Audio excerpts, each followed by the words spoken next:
Thomas Goes Fishing. Read by Patryk. When Thomas puffed along his branch line, he always looked forward to something special. The sight of the river.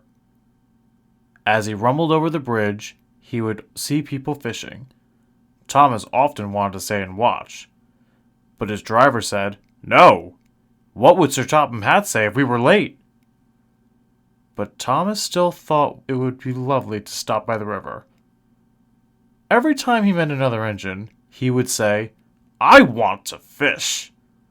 But they all had the same answer: "Engines don't go fishing!" Silly stick-in-the-muds, thought Thomas. One day, he stopped as usual to take in water at the station by the river. "Out of order?" "Bother," said Thomas. "I'm thirsty." "Never mind," said his driver. "We'll get some water from the river." They found a bucket and some rope and went to the bridge. Then the driver let the bucket down to the water. The bucket was old and had 5 holes. They had to fill it, pull it up, and empty into Thomas's tank as quickly as they could, several times over. They finished at last. That's good, puffed Thomas, and Annie and Clarabelle ran happily behind. Suddenly, Thomas began to feel a pain in his boiler. Steam began to hiss from his safety valve in an alarming way. "There's too much steam," said his driver. "Oh dear," groaned Thomas. I'm going to burst! They damped down on his fire and struggled on. "I've got such a pain! Thomas hissed. They stopped just outside the last station, uncoupled Annie and Clarabelle, and ran Thomas, who was still hissing fit to burst, on a siding out of the way.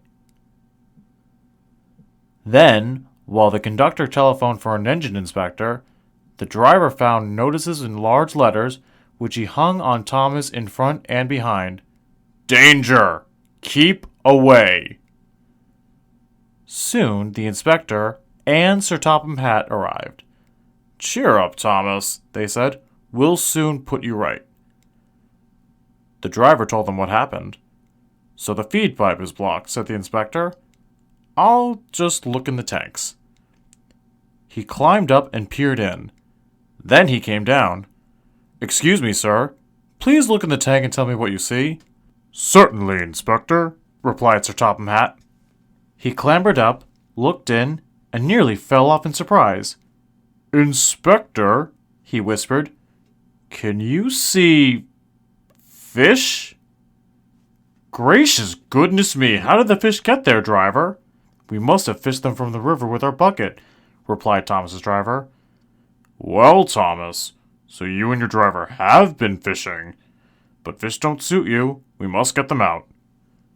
They all took turns at fishing in Thomas's tank, while Sir Topham Hatt looked on and told them how to do it. When they had all caught the fish, they had a lovely picnic supper of fish and chips. That was good," said Sir Topham Hatt. "But fish don't suit you, Thomas, so you mustn't do it again."